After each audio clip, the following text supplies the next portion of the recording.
Bueno, buenas tardes. De nuevo estamos acá. Vamos hoy en la clase número 9. Vamos a ver la química de las principales enfermedades neuropsiquiátricas. Los temas que vamos a ver hoy van a ser una breve introducción al aparato psíquico, que bueno, ya lo estuvieron viendo la clase pasada en profundidad. Vamos a dar también los estados de ánimo y sus trastornos depresivos, maníacos y de ansiedad. Y después, en la otra parte, vamos a ver los trastornos neurodegenerativos, que sería la enfermedad de Parkinson, la enfermedad de Alzheimer y la esclerosis múltiple.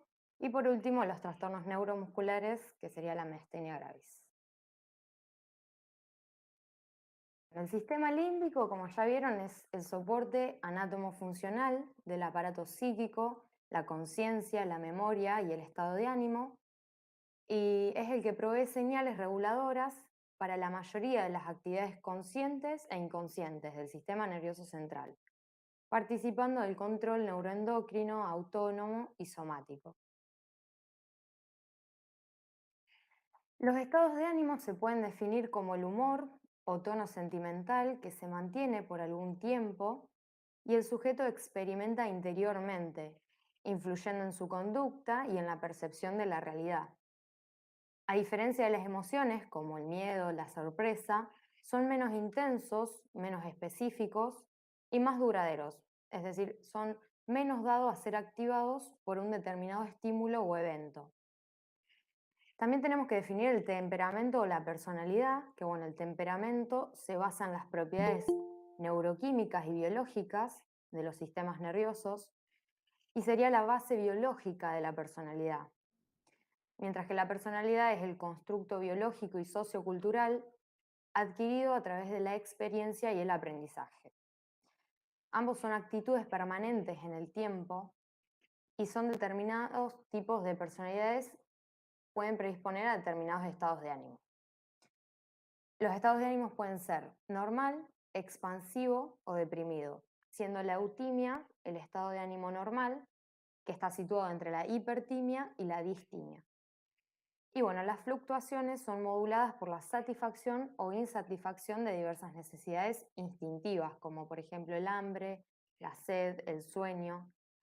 También necesidades relacionales como de vida familiar, profesional o culturales como el ocio o las vacaciones.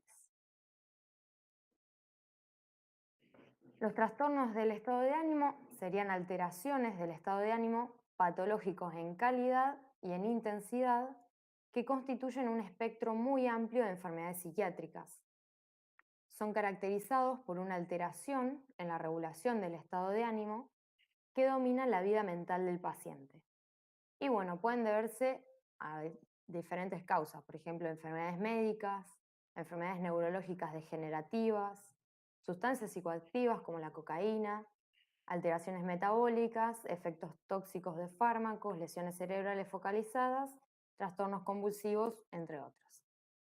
Y bueno, su etiología es multifactorial, siendo los neurotransmisores un factor fundamental en la misma que lo vamos a desarrollar en esta diapositiva.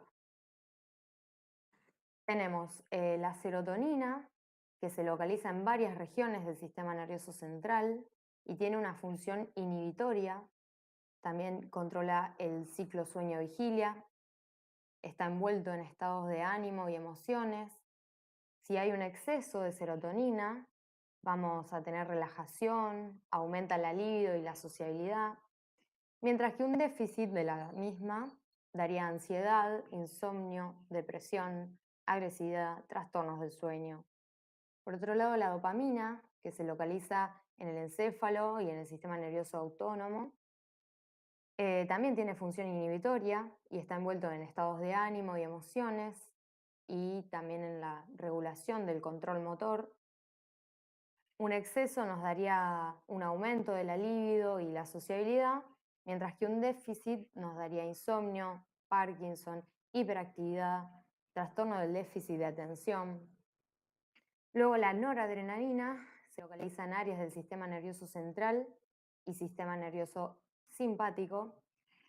Tiene funciones intelectuales, también en la vigilancia, en la regulación del sueño-vigilia. Un exceso de la misma nos daría hiperactividad, irritabilidad, estado de hiperalerta, mientras que su déficit nos daría fatiga, disminución de la concentración y de la libido. La adrenalina también se localiza en sistema nervioso central y simpático, tiene función excitatoria o inhibitoria y bueno, un exceso nos daría un estado de alerta, ansiedad, estrés, mientras que su déficit nos daría fatiga, disminución de la concentración, entre otros. Por otro lado, la acetilcolina se localiza en el sistema nervioso central y en la sinapsis con músculos y glándulas. También tiene función excitatoria o inhibitoria y está envuelto en la memoria. Un exceso nos podría dar una inhibición de la conducta, un efecto depresivo y su déficit una inhibición de las funciones cognitivas y memoria, como por ejemplo en el Alzheimer. El GABA o ácido aminobutírico se localiza en el encéfalo, bueno, es el neurotransmisor inhibitorio más abundante del sistema nervioso central y ejerce un freno de los neurotransmisores que conducen a la ansiedad y también tiene funciones motoras. Un exceso se podría presentar en la corea de Huntington, que se caracteriza por una lesión en el núcleo caudado, con contorsiones y sacudidas en la cara, tronco y miembros. Y su déficit nos daría ansiedad, insomnio, disminución de la libido. Y bueno, por último, el glutamato se localiza en el sistema nervioso central y es un neurotransmisor excitatorio. Se encarga también de la neuroplasticidad, de la memoria y el aprendizaje. Un exceso nos daría una neurotoxicidad que llevaría al envejecimiento celular y su déficit nos da déficit en funciones intelectuales y problemas de atención. Ahora vamos a pasar a los trastornos depresivos, que bueno, pueden ser un síntoma, un síndrome o una enfermedad. Y cuando decimos que alguien padece depresión, nos referimos a que presenta síntomas y signos determinados durante un periodo de tiempo que conforma el síndrome depresivo. Los trastornos depresivos tienen una gran prevalencia a nivel mundial y se suele ver más frecuentemente en mujeres. Su incidencia aumenta con el avance de la edad y también se ve muy asociado a trastornos crónicos de origen incierto, como el síndrome de fatiga crónica o la fibromialgia. Hay que definir lo que es la tristeza, que puede ser normal o patológica. La tristeza normal sería un sentimiento que se experimenta ante una gran diversidad de situaciones cotidianas desagradables o adversas. Es fácilmente identificable, comunicable y reconocible, y es una experiencia psicológica corriente y coherente con lo que la desencadena. Por ejemplo, la pérdida de algo importante como un familiar, una mascota.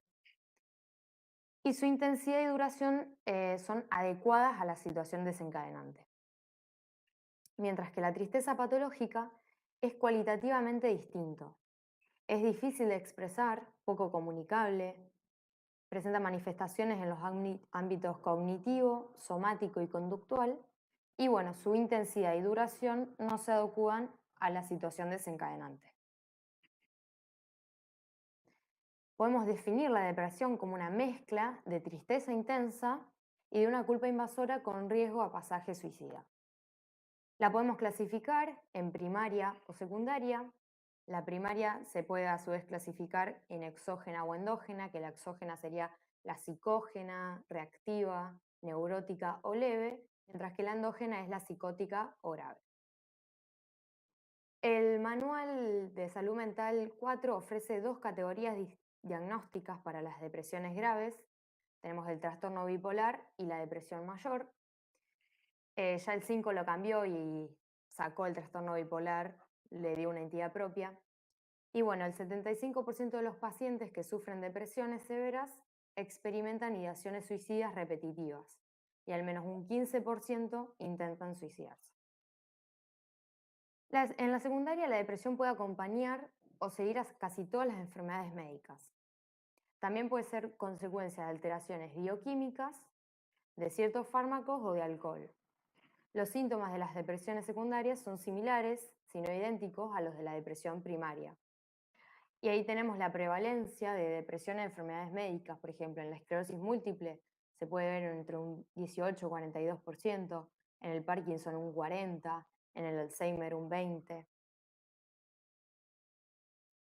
La clínica, bueno, vamos a tener un conjunto de síntomas emocionales y o manifestaciones físicas que trascienden en cambios de la conducta presentes por al menos 2 semanas. Podemos tener ánimo depresivo, que es una sensación subjetiva de tristeza, abatimiento durante mucho tiempo. Anedonia, que se define como la incapacidad de experimentar placer. Apatía, que es la falta de motivación y de interés, la indiferencia ante cualquier estímulo externo. Y puede presentar también signos vegetativos, como alteraciones del sueño, insomnio o hipersomnia, fatiga o astenia, alteraciones del apetito como la anorexia o la hiperfagia y pérdida de la libido. Bueno, acá tenemos la presentación según las edades, que el prepuberal se puede manifestar como molestias somáticas, agitación, alucinaciones auditivas de una sola voz, trastornos de ansiedad y fobias, mientras que en la adolescencia suele caracterizarse más por un abuso de sustancias, conducta antisocial, inquietud, absentismo o dificultades escolares, mayor sensibilidad al rechazo e higiene escasa. Y en los ancianos puede haber déficit cognitivos, como la pérdida de memoria, desorientación o confusión, o una pseudodemencia o síndrome de demencia de la depresión, también apatía y distrabilidad. Lo podemos clasificar en trastorno depresivo menor, depresivo mayor con episodio único, depresivo mayor recurrente y sin otra especificación. Vamos a desarrollar el trastorno depresivo mayor, que se clasifica dentro de la primaria endógena, que sería la psicótica grave que ya mencionamos. Habría una alteración persistente del estado de ánimo, la conducta y la cognición, y tiene una base biológica, psicológica y medioambiental, produciendo un declive funcional en la calidad de vida de la persona.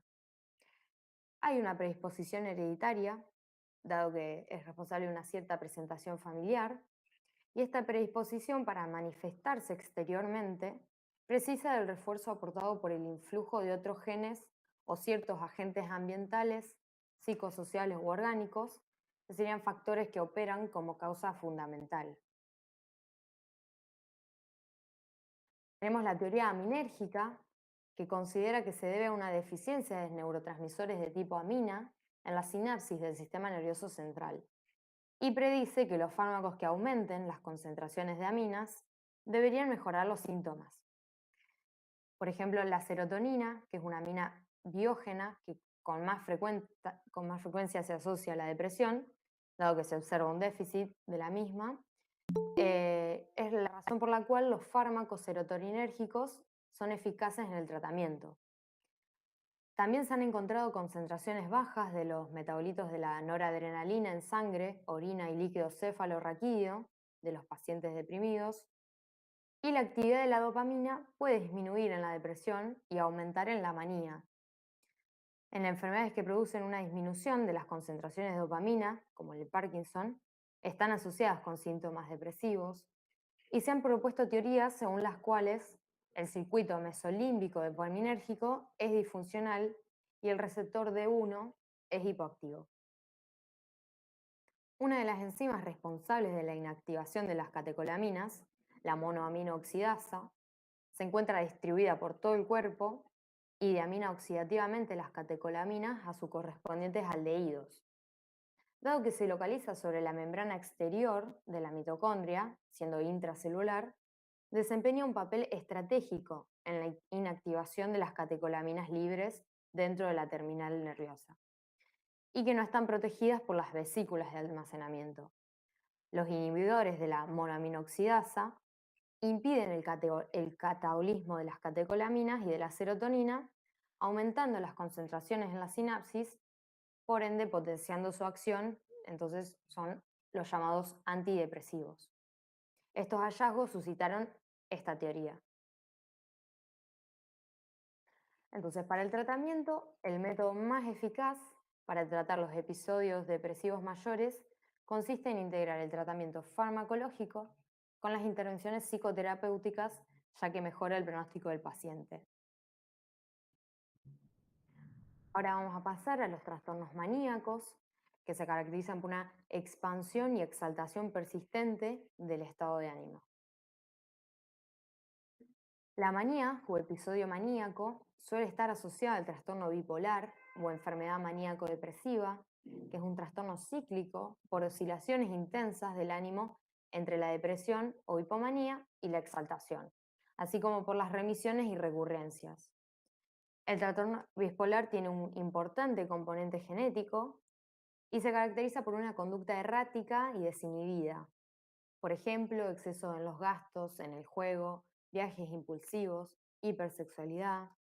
Tiene signos vegetativos, aumento de la libido, adelgazamiento, anorexia, insomnio, energía excesiva. Y bueno, el estado de ánimo puede ser eufórico, expansivo, irritable, exigente. Y la introspección y el juicio se encuentran muy alterados.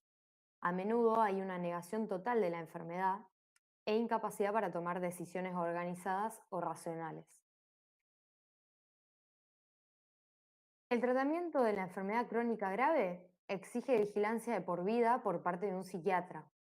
Su carácter recurrente exige un tratamiento de mantenimiento. Los episodios maníacos agudos necesitan a menudo hospitalización para reducir la estimulación ambiental y protegerse a sí mismos y a los demás de las consecuencias de su conducta. El litio se utiliza para tratar y prevenir los episodios de manía en el trastorno bipolar y forma parte de los medicamentos llamados agentes antimaníacos. Funciona al promover la neurotransmisión GABAérgica, que se encuentra reducida, y al inhibir la dopaminérgica, que se encuentra aumentada. Su administración crónica regula a la baja los receptores N-metildiaspartato, modulando la neurotransmisión glutamatérgica. Tiene un margen terapéutico estrecho, sus niveles pueden tornarse tóxicos si el paciente, por ejemplo, se deshidrata, se excreta intacto por riñones y debe administrarse con cautela en pacientes con nefropatía.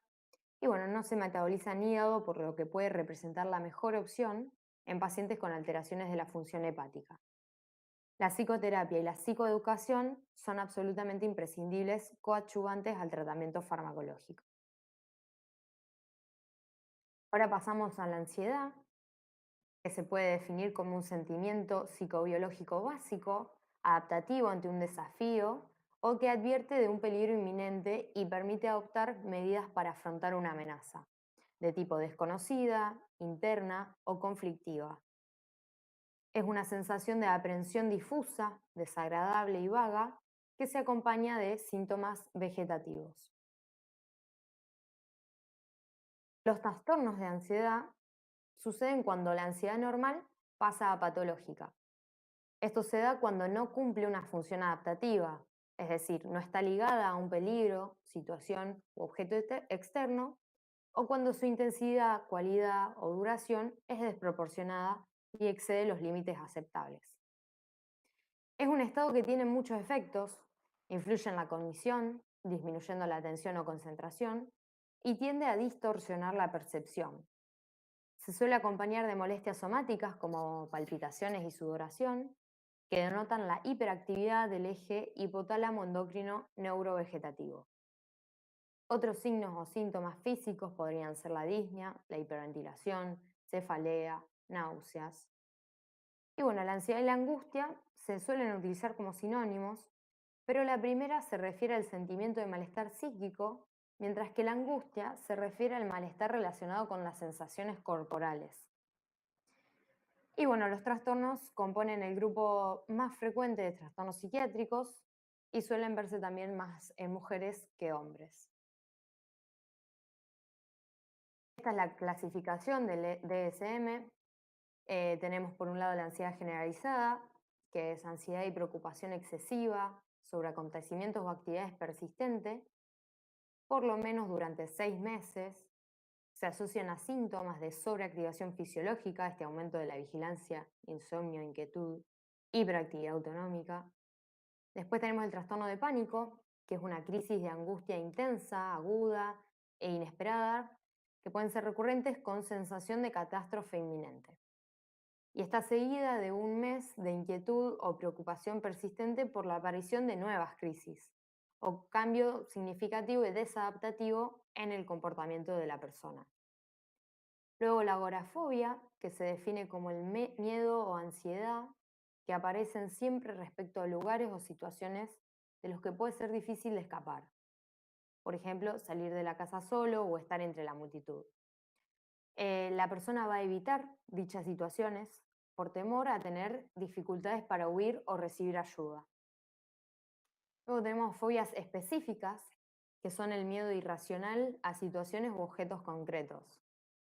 Luego la ansiedad social o fobia social, que sería el miedo irracional a actuación y hablar en público. También tenemos la ansiedad debido a una enfermedad médica o inducido por sustancias o medicaciones. Y sería cuando obedece a enfermedades médicas y neurológicas o a sustancias como por ejemplo la cocaína. Y en el nuevo manual, el número 5, dio entidad propia al trastorno de estrés postraumático y al trastorno obsesivo compulsivo y los quitó de la clasificación de los trastornos de ansiedad. El trastorno de estrés postraumático sigue a un estrés vital extraordinario, por ejemplo una guerra o una catástrofe, y se caracteriza por ansiedad, pesadillas, agitación y a veces depresión. Y el por estrés agudo es parecido al anterior, pero tiene una duración menor o igual a 4 semanas.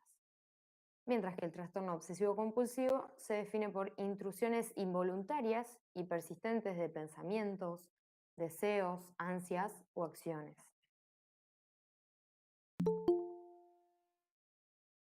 Vamos a hablar ahora sobre la base biológica de la ansiedad, que es una consecuencia de la actividad conjunta de las neuronas presentes en todos los sitios que participan en la ansiedad, y que a través de su disparo codificado y liberación de sus neurotransmisores, permiten al sujeto prepararse a responder adaptativamente a las amenazas de su entorno. Entonces, supone una reacción vegetativa exagerada, con un incremento del tono simpático. La liberación de catecolaminas se eleva con la mayor producción de los metabolitos noradrenalínicos y puede haber una menor latencia del sueño REM, que era el de movimientos oculares rápidos, y de la fase 4 del sueño no REM. Se modula primariamente por la intermediación del sistema GABAérgico, que disminuye globalmente, y el sistema glutamatérgico, que tiene acciones ansiogénicas. En general, el aumento del sistema serotoninérgico incrementa la ansiedad y su disminución tiene un efecto beneficioso sobre este trastorno. Y la dopamina tiene efectos antagónicos, que dependen según a qué receptor active. Cuando se une a los D1, aumenta la ansiedad, mientras que si se une a los D2, sus efectos son ansiolíticos. El locus ceruleus es un centro cerebral de neuronas noradrenérgicas. Se muestra hiperactivo en los estados de ansiedad, en especial durante las crisis de angustia. Vamos a hablar un poco del GABA y el glutamato. Son complementarios y opuestos, trabajan juntos para controlar la actividad cerebral. El L-glutamato, que es el principal neurotransmisor excitador, equilibra los efectos inhibitorios del GABA, aumentando la probabilidad de que un impulso nervioso se dispare. Mientras que el GABA retarda la actividad cerebral, el L-glutamato la acelera. La disminución de la concentración de GABA ocasiona una hiperactividad del sistema nervioso central, dado que su rol es reducir la actividad neuronal y juega un papel importante en el comportamiento, la cognición y la respuesta del cuerpo frente al estrés. Su presencia aumenta las ondas cerebrales asociadas a un estado relajado, que serían las ondas alfa, y disminuye las asociadas con el estrés y la ansiedad, que serían las ondas beta. Se puede convertir el uno en el otro. El L-glutamato es el precursor del GABA y este puede reciclarse en L-glutamato según sea necesario. El GABA se sintetiza a partir de la decarboxilación del glutamato por acción de la glutamato decarboxilasa que es un proceso que ocurre en las neuronas GABAérgicas en el cerebelo, ganglios basales, áreas de la corteza cerebral y médula espinal. Existen tres receptores.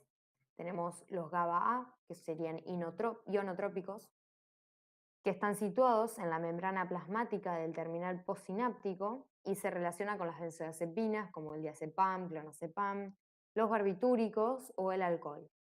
Después tenemos los GABA-B, que son metagotrópicos y se encuentran en la membrana plasmática de los terminales pre y postsinápticos. Y por último los GABA-C, que también son ionotrópicos. Los receptores ionotrópicos están acoplados a un canal iónico que cuando se une el ligando, el canal se abre y entra o sale un ion por el canal. En el caso del GABA-A, entra cloro, lo que produce esta respuesta inhibitoria y su efecto es rápido. Y por otro lado, los receptores metagotrópicos, como el GABA-B, son más lentos porque están acoplados a proteína G, que en este caso conducen a la activación de canales de potasio para despolarizar la célula. El tratamiento de los trastornos de ansiedad comprende también un enfoque psicofarmacológico más psicoterapia. La combinación de las intervenciones farmacológicas y psicoterapéuticas es muy eficaz, aunque pocas veces se logra el alivio completo de los síntomas. Ahora vamos a pasar a hablar de los trastornos neurodegenerativos, que se dan cuando las células del sistema nervioso central dejan de funcionar o mueren, y cada enfermedad neurodegenerativa se clasifica de acuerdo con la proteína que más abunda en las inclusiones de proteína asociada. Podemos hablar de una alfa-sinucleína o un beta-amiloide. Las causas pueden ser genéticas, tumorales, vasculares como una ACV o idiopáticas. Pueden afectar varias actividades que el cuerpo realiza, ya sea el equilibrio, el movimiento, hablar, respirar, las funciones del corazón. Y bueno, la mayoría no tiene cura, por lo que progresan con el tiempo. El tratamiento está enfocado en ayudar a mejorar los síntomas y aliviar el dolor. Vamos a comenzar con la enfermedad de Parkinson, que es un trastorno neurodegenerativo lentamente progresivo, causado por muerte de células productoras de dopamina, que es el neurotransmisor encargado de controlar la contracción de la musculatura estriada, en la sustancia nigra o locus niger, que son los núcleos grises mesencefálicos. El cuadro clínico aparece cuando las lesiones degenerativas comprometen un 80% de la vía nigroestriada, que vamos a ver en otra diapositiva, es decir, que comienza años antes de que se pueda hacer el diagnóstico. El factor de riesgo más importante es la edad.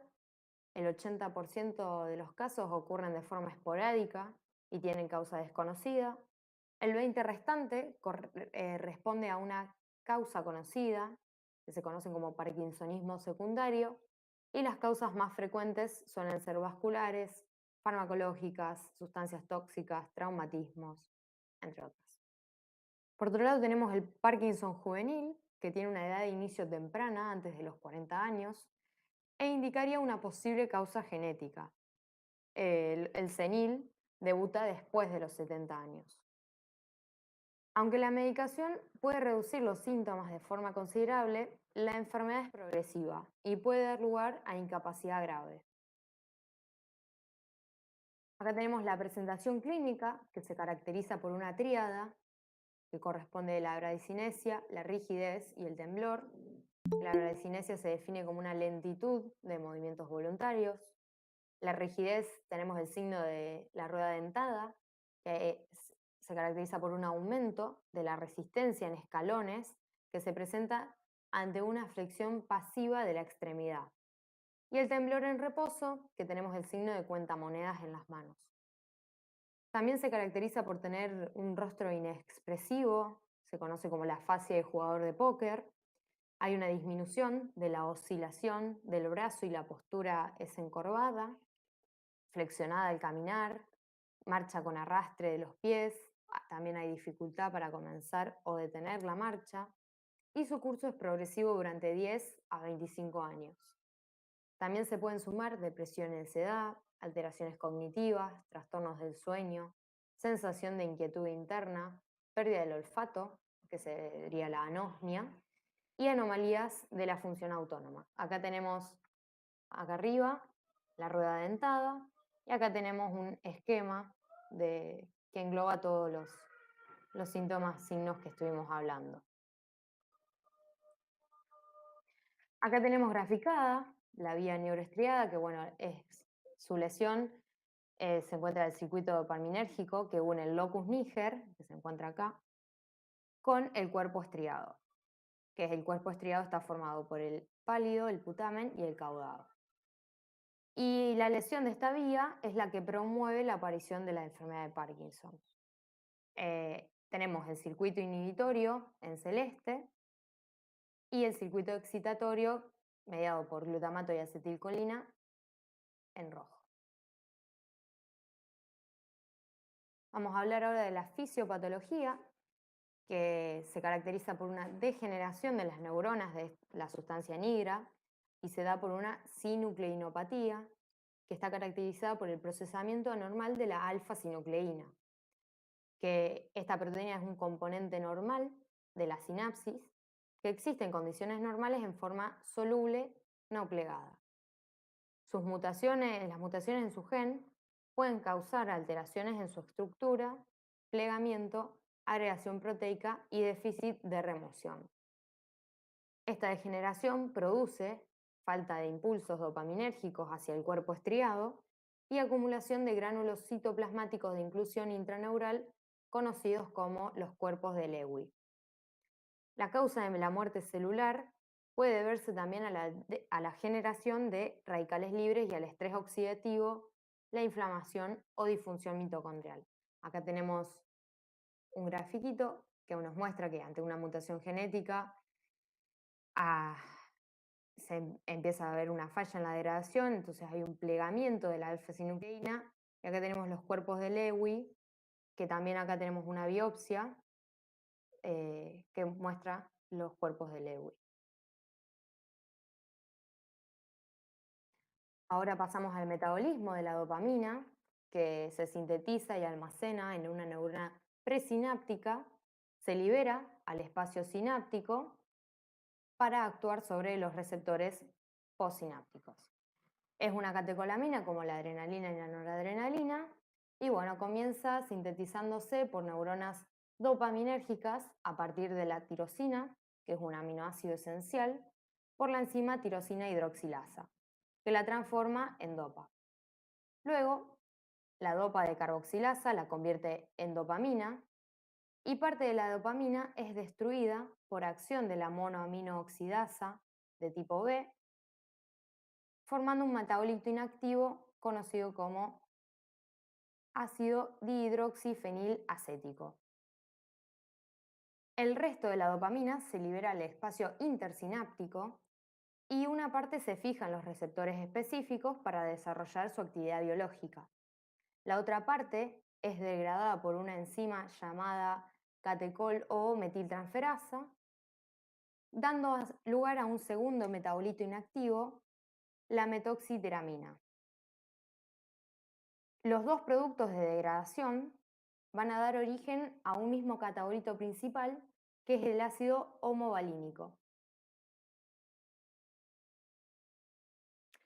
El objetivo del tratamiento del Parkinson va a ser mantener las funciones y evitar complicaciones inducidas por los mismos fármacos. Se instaura cuando los síntomas interfieren con la calidad de vida y dada la elevada solubilidad en agua de la dopamina, la administración de la misma no es un tratamiento efectivo, ya que al ser extremadamente hidrosoluble va a tener una gran dificultad para ingresar al sistema nervioso central. Por ende, el tratamiento más efectivo es la levodopa o L-dopa, que es un compuesto más hidrofóbico.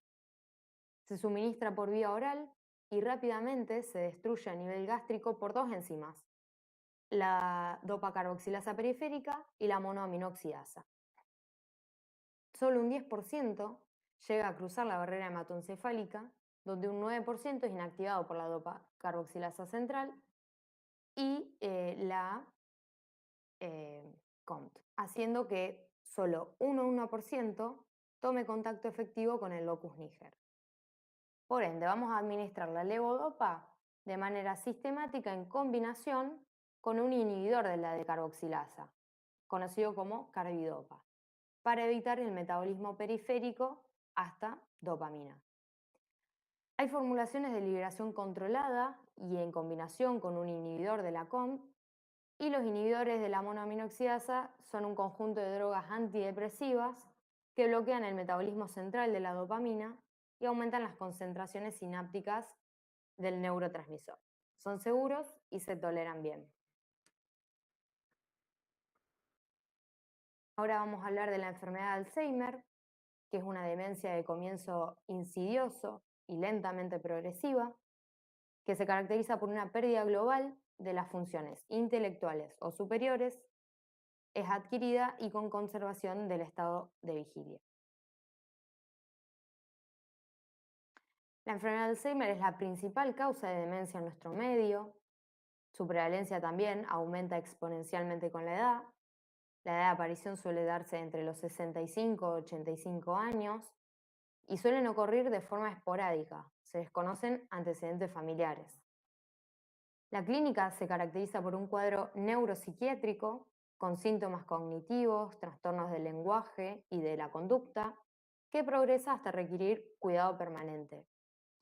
Los factores de riesgo principales van a ser el envejecimiento, la susceptibilidad genética y el medio ambiente, que sería el estrés oxidativo e inflamación. Ahora vamos a hablar del estrés oxidativo, que es una alteración del equilibrio entre las especies prooxidantes y las antioxidantes, y que se puede dar por un exceso de estas sustancias prooxidantes y o una deficiencia de agentes antioxidantes. Como resultado, se va a dar un daño oxidativo, de manera que se afectan diversas moléculas y alteran funciones fisiológicas. Un radical es una especie química que posee electrones desapareados, por lo tanto son susceptibles de formar enlaces con átomos de otras moléculas para completar los electrones faltantes.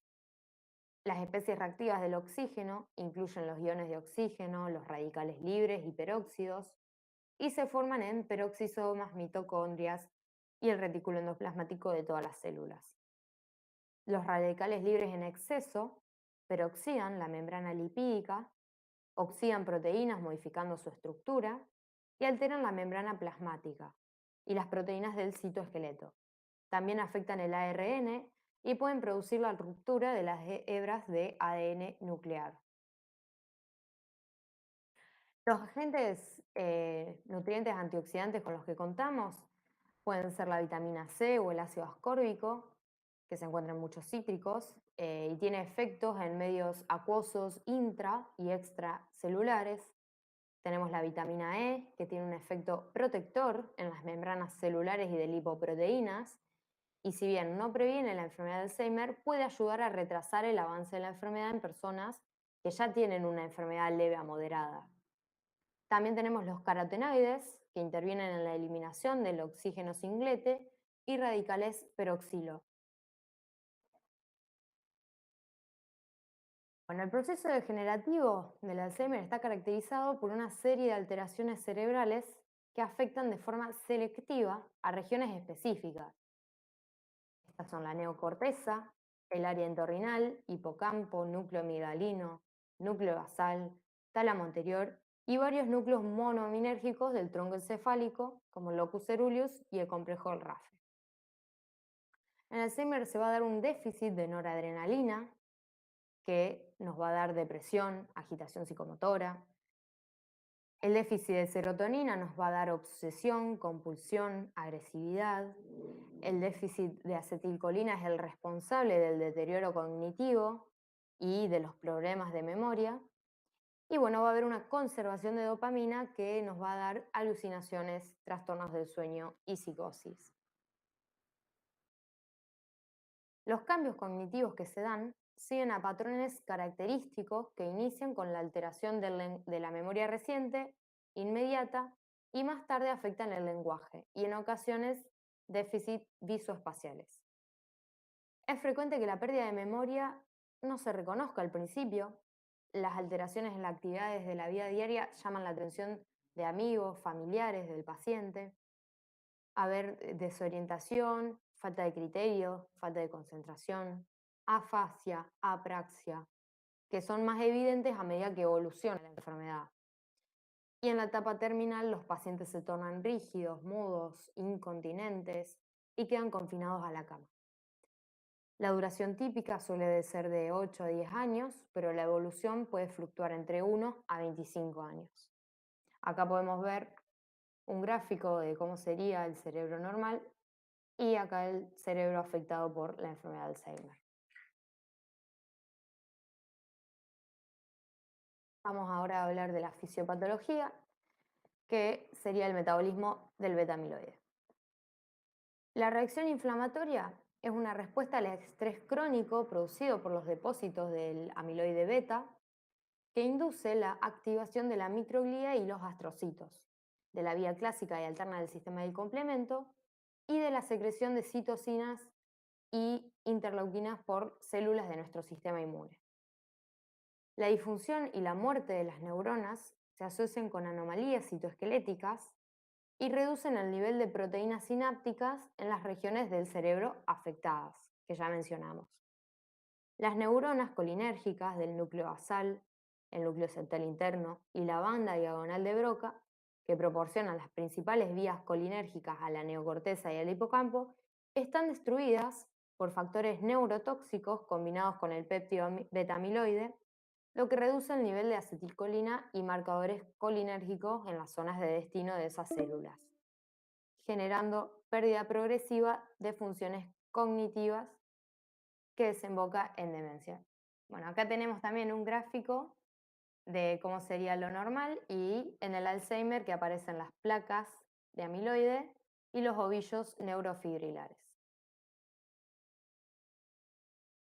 Ahora vamos a hablar de la amiloidogénesis, que es una proteinopatía caracterizada por la formación de filamentos insolubles de péptido beta-amiloide que se depositan a nivel extracelular. La producción y secreción del beta-amiloide es un proceso fisiológico y se encuentra normalmente en plasma y líquido cefalorraquídeo. El amiloide es un depósito extracelular de sustancia proteinácea fibrilar que se tiñe con hematoxilina eosina y se visualiza como un acúmulo hialino eosinófilo extracelular, homogéneo y sin estructura. El beta-amiloide es un producto catabólico normal que se origina de la proteína precursora del beta-amiloide, que es una glucoproteína de membrana ubicua con un único dominio transmembrana, una porción intracitoplasmática y una porción larga extracelular. El dominio extracelular se ve expuesto a una proteólisis parcial por acción de las secretáceas alfa, beta y gamma, que pueden ser amiloidogénica, que sería por acción conjunta de las secretáceas beta y gamma, y no amiloidogénica, que sería por la acción de la secretácea alfa. Después hay un esquema de esto. En la enfermedad de Alzheimer se altera el metabolismo de la proteína precursora con un aumento progresivo en la producción y un depósito anormal del péptido beta-amiloide en la sustancia gris de la corteza cerebral, generando las placas amiloideas, que consisten en estos depósitos extracelulares de fibrillas insolubles resistentes a la digestión proteolítica. Esta acumulación anormal depende de ciertas alteraciones en el proceso metabólico normal del procesamiento de la proteína precursora. Se han demostrado mutaciones puntuales de esta proteína y otros defectos genéticos en la regulación de esta proteína que refuerzan la hipótesis patogénica, según la cual la anomalía cerebral se debe al depósito de amiloide que ejercería su neurotoxicidad por una doble vía. Por un lado, origina degeneración neuronal por toxicidad directa o modificando la homeostasis del calcio neuronal a través del metabolismo del ácido glutámico, que sería la toxicidad indirecta. Acá tenemos el gráfico que nos muestra a través de las secretasas cuando es amiloidogénico por acción de la beta y gamma y no amiloidogénico por acción de la alfa.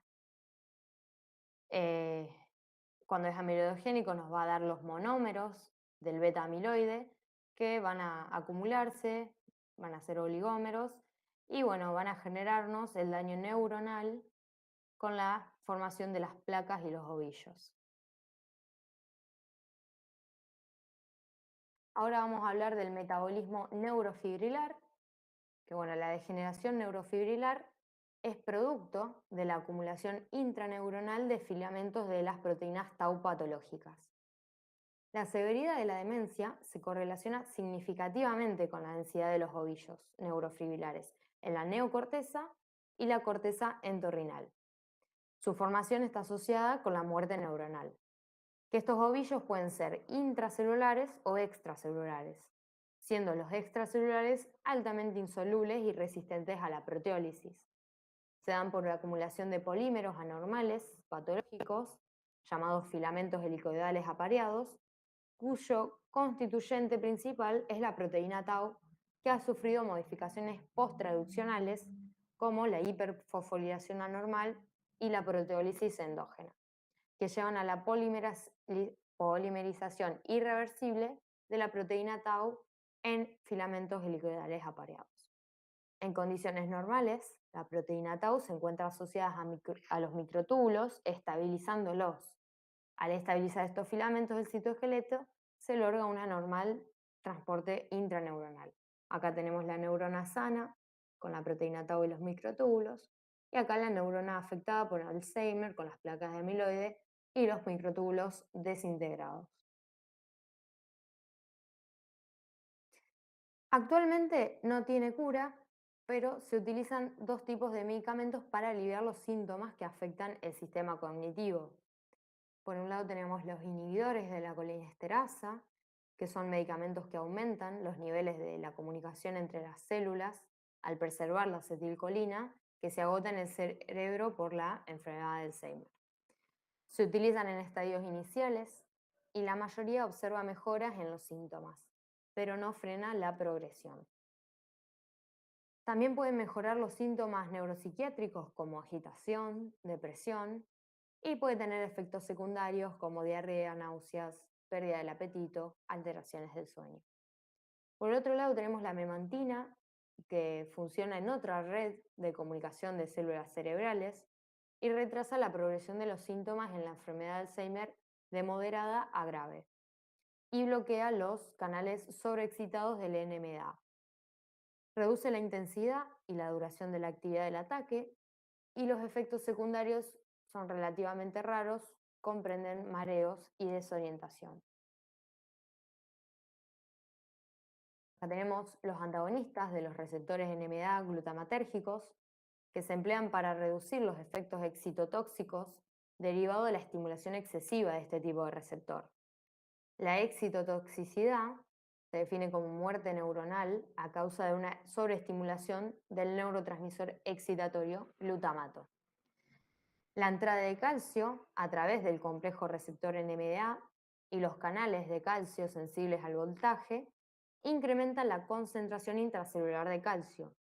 Esto desataría una cascada de segundos mensajeros para la activación enzimática lisosomal, por lo que las mitocondrias son las encargadas de recaptarlo. Cuando se produce una entrada masiva de calcio a las mitocondrias, se calcifican por la formación de hidroxiapatita cálcica y se destruyen sus crestas, proceso denominado cristólisis, dándose la pérdida de las unidades mitocondriales.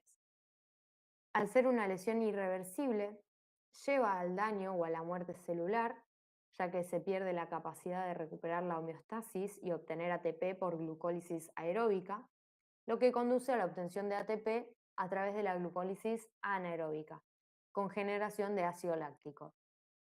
Cuando el ácido láctico se acumula a nivel citosólico, desciende el pH intracelular y esta acidez es un factor que favorece la activación enzimática lisosomal que lleva a la digestión enzimática autolítica o también llamada autofagia.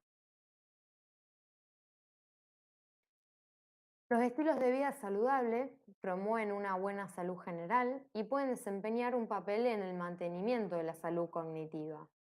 Podemos mencionar el ejercicio, Actividades como caminata diaria pueden mejorar el estado de ánimo y mantener la salud de las articulaciones, los músculos y el corazón. También ayudan a promover un sueño reparador, una buena nutrición e hidratación, consumir alimentos saludables ricos en antioxidantes, ácidos grasos omega 3, reduce el riesgo de desarrollar demencia. El sueño reparador permite el mantenimiento, la reparación y la desintoxicación celular. Es esencial para la condición óptima, consolida la memoria, regula nuestro estado mental, emocional, motivacional, que bueno, esto lo vimos en la otra clase. Las interacciones y actividades sociales, la estimulación cognitiva, ya sea escuchar música, bailar, leer libros, realizar jardinería, manualidades, participar de eventos sociales, es muy importante. Reducir la sobrecarga de estrés a través de técnicas de meditación, mindfulness, se ha demostrado que también ayuda.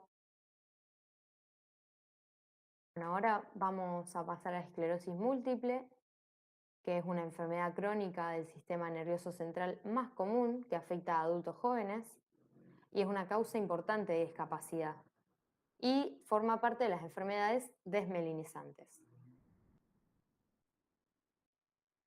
La esclerosis múltiple se caracteriza por una inflamación crónica y destrucción selectiva de la mielina del sistema nervioso central, es decir, desmielinización en focos o placas, frecuentemente en la sustancia blanca periventricular y subpial.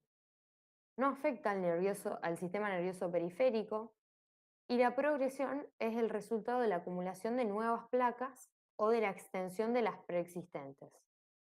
Sus causas es desconocida, pero existe una interacción de factores genéticos, ambientales e inmunológicos que conducen a una autoinmunidad específica a la mielina.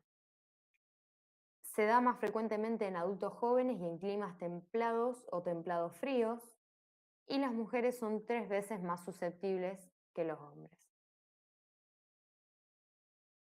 No se conoce su etiología, pero hay múltiples factores que se demostraron que influyen en el desarrollo de la esclerosis múltiple, como por ejemplo la influencia climática, estos climas templados o templados fríos, la herencia poligénica y también hay una etiología postinfecciosa que se sospecha que una infección viral durante los primeros 15 años de vida provocaría una reacción postinfecciosa autoinmune contra la mielina.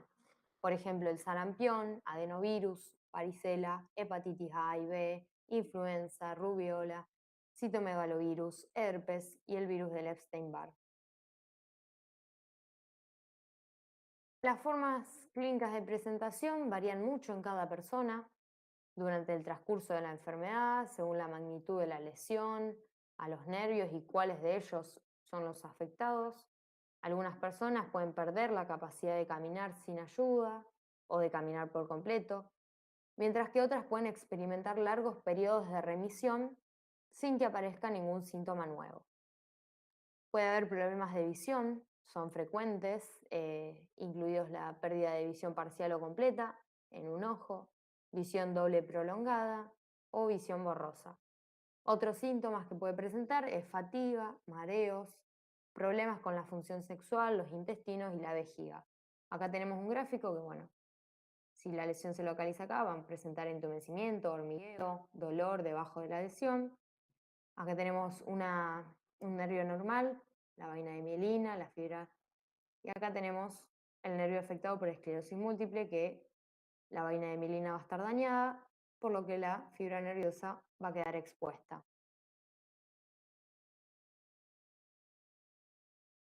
Bueno, vamos a ver la fisiopatología, que a través del reconocimiento de antígenos específicos de la mielina, se activan los linfocitos T en sangre periférica y atraviesan la barrera hematoencefálica, desencadenando una respuesta inflamatoria que promueve la desmielinización en el sistema nervioso central.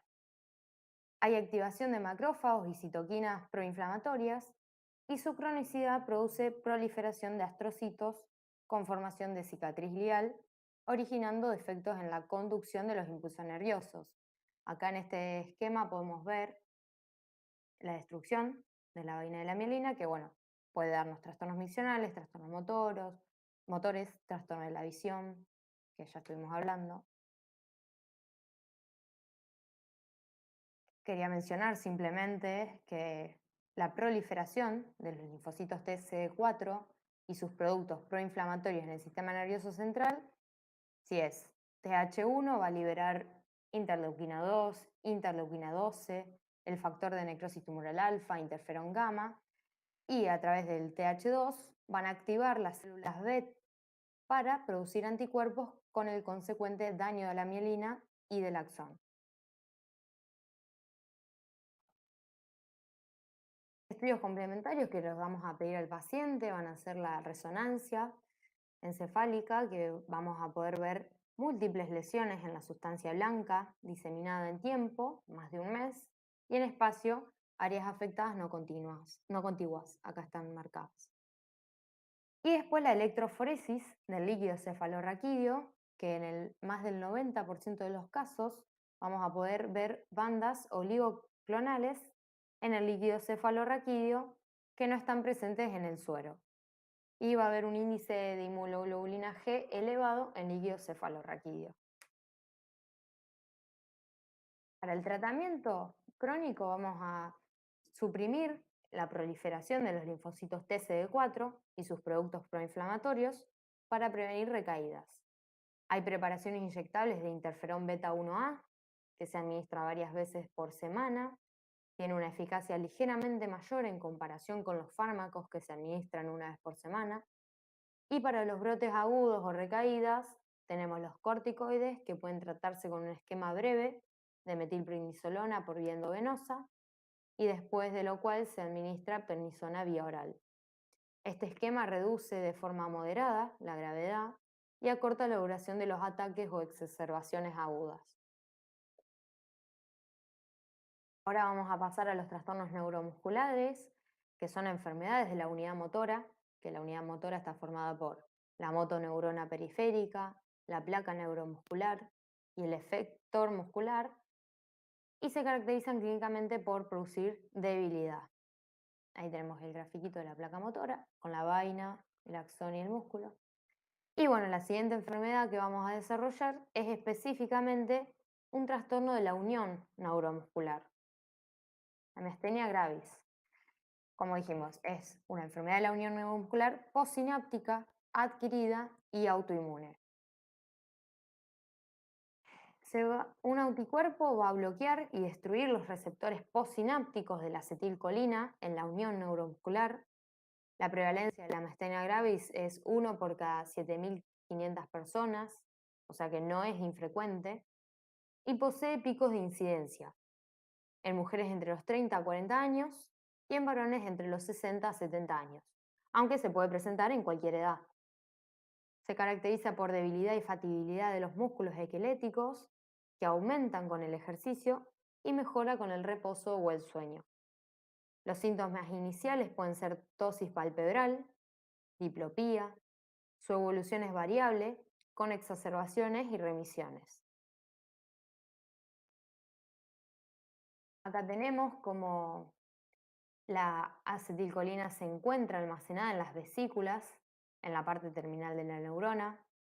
Un potencial de acción llega a la terminal persináptica y se abren los canales voltaje dependientes de calcio e ingresa el calcio. Y se desencadena la fusión de las vesículas sinápticas con la membrana sináptica. La acetilcolina difunde al espacio sináptico y se une a los receptores específicos en la neurona postsináptica.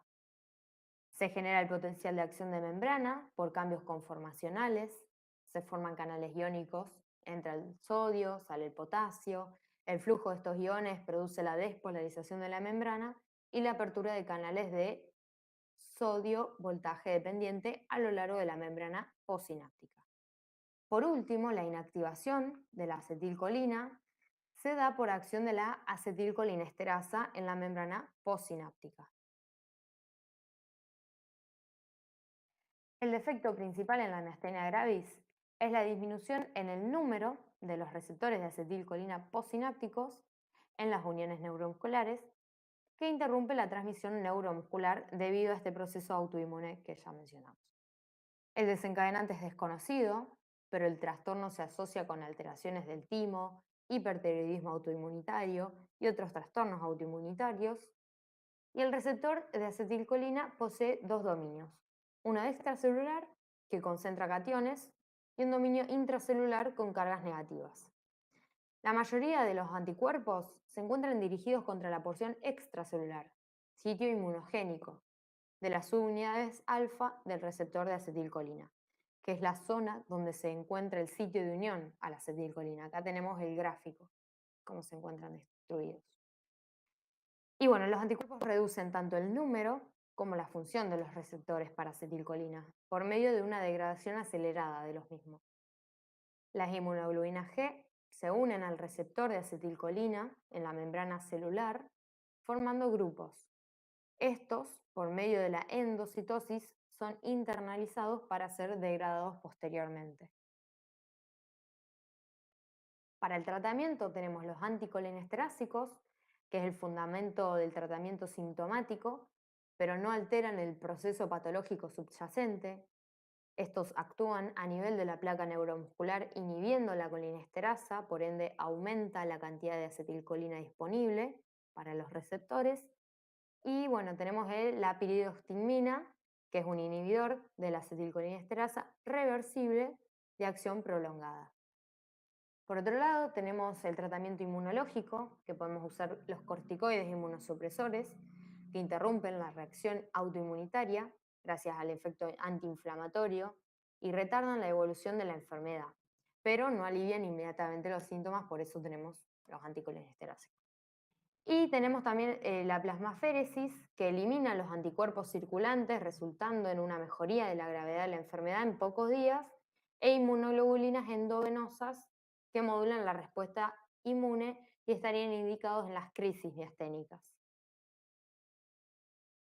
Bueno, esto fue todo. Muchas gracias por su atención. Vamos a ver si quedaron dudas.